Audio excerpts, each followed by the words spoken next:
Hello everyone. इसके पहले के वीडियो में मैंने जीएसटी के कुछ क्वेश्चंस अपलोड किए थे और आज उसके आंसर पे डिस्कशन करने जा रहे हैं। तो चलिए आइए स्टार्ट करते हैं। Question number 1, what is the full form of GST?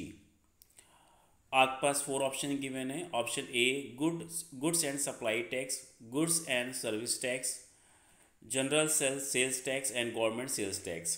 तो इसका करेक्ट आंसर आई थिंक सभी को मालूम होगा, goods and service tax. Question number second, GST was implemented in India from.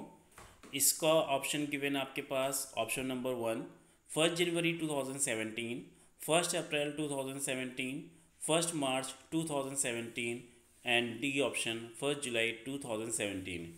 India में जीएसटी एक्ट जो इम्प्लीमेंट हुआ था वो 1 जुलाई 2017 को हुआ था। तो इसका क्वेश्चन का करेक्ट आंसर है option number D.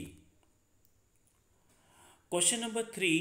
In India, the GST is a dual model of UK, Canada, USA, Japan and China.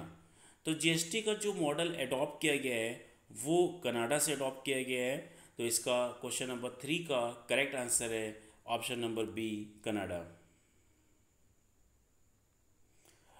Question number 4, GST is a consumption of goods and service tax based on development, dividend, destiny, duration and destination.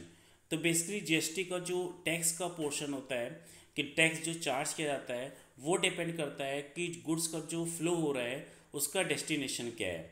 For example हम लोग UP से belong करते हैं और अगर UP के अंदर ही goods sold कर रहे हैं तो हमें एसजीएसटी और सीएसटी चार्ज करना होता है। और अगर हम यूपी के बाहर सोल्ड करेंगे तो हम अपने परचेजर से, अपने बायर से आईजीएसटी चार्ज करेंगे। और अगर हम किसी यूटी में गुड्स सोल्ड कर रहे हैं तो हम फिर यूटी और सीजीएसटी चार्ज करेंगे। तो बेसिकली जीएसटी का जो इम्प्लीमेंशन होता है, चार्ज होता है वो किस पे होता है? डेस्टिनेशन पे होता है। तो इसका करेक्ट आंसर है option number E. Question number 5, India GST structure are based on how many structures? Option A 6, option B 4, option C 3, option D 5। तो बेसिकली 4 कैटेगरी बनाई गई है, 4 टैक्स रेट बनाए गए हैं और उसी अकॉर्डिंग गुड्स को क्लासीफाई किया गया है। कुछ गुड्स फर्स्ट कैटेगरी में आएंगे, कुछ गुड्स आपके goods and service second category में, then third category and fourth category, जिसमें आपकी 5%, 12%, 18% एंड 28%, ये 4 कैटेगरी बनाई गई है। तो यहाँ पे करेक्ट आपका आंसर होगा option number B, 4। Question number 6, the maximum rate for GST CGST is. जैसे अभी हमने बताया था कि जो जीएसटी में टैक्स रेट लगाए गए हैं, चार्ज किए गए हैं, 5%, 12%, 18% एंड 28%। तो मिनिमम जीएसटी का रेट अगर होगा तो 5% होगा, मैक्सिमम अगर जीएसटी का रेट होगा तो 28% होगा। लेकिन यहाँ पे बात हो रही है सीजीएसटी की।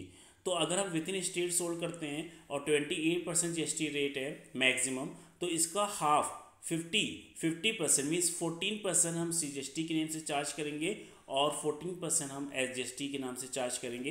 तो इसका करेक्ट आंसर होगा 14%, जो कि ऑप्शन में नहीं गिवन है। तो इसको आप याद रखिएगा कि maximum rate for CGST is 14%, maximum rate for SGST 14%, maximum rate of यूजीएसटी 14% and maximum rate of IGST 28%। और जहाँ पे सिर्फ जीएसटी पूछेगा what is the maximum rate of GST, उसका आंसर भी रहेगा आपका 28%। Question number 7, maximum rate for SGST UTGST is. पहले हम लोग डिस्कस कर चुके हैं, इसका भी करेक्ट आंसर होगा B, 14%। Question number 8 by mistake repeat हो गया। Question number 9, which code is use to classify goods and service under GST? यहाँ पे जितनी भी गुड्स एंड सर्विसेज होती हैं उसको एक कोड दिया जाता है जिससे ईजिली आइडेंटिफाई किया जा सके गुड्स एंड सर्विसेज को। तो गुड्स के लिए हम HSN वर्ड यूज़ किया जाता है और सर्विसेज के लिए SAC वर्ड यूज़ किया जाता है, कोड यूज़ किया जाता है। तो इसका करेक्ट आंसर होगा option number B, SAC/HSN code. Question number 10th, what does I in the IGST stands for, means IGST में आई क्या शो कर रहा है। तो इसका करेक्ट आंसर होता है इंटीग्रेटेड, मीन्स जो हम लोग का CGST जब कंबाइंड जब अदर स्टेट में सोल्ड किया जाता है तो कोई क्लासिफिकेशन नहीं होता है, जो भी GST होती है वो IGST के नाम से चार्ज की जाती है। तो इसका करेक्ट आंसर है ऑप्शन नंबर बी। तो आई थिंक ये आपको क्वेश्चंस अच्छे से समझ में आ गए होंगे और नेक्स्ट वीडियो में न्यू क्वेश्चन के साथ मिलेंगे। Okay bye. और हाँ, चैनल को आप सब्सक्राइब कर दीजिए और शेयर कर दीजिए। Okay bye, have a nice day.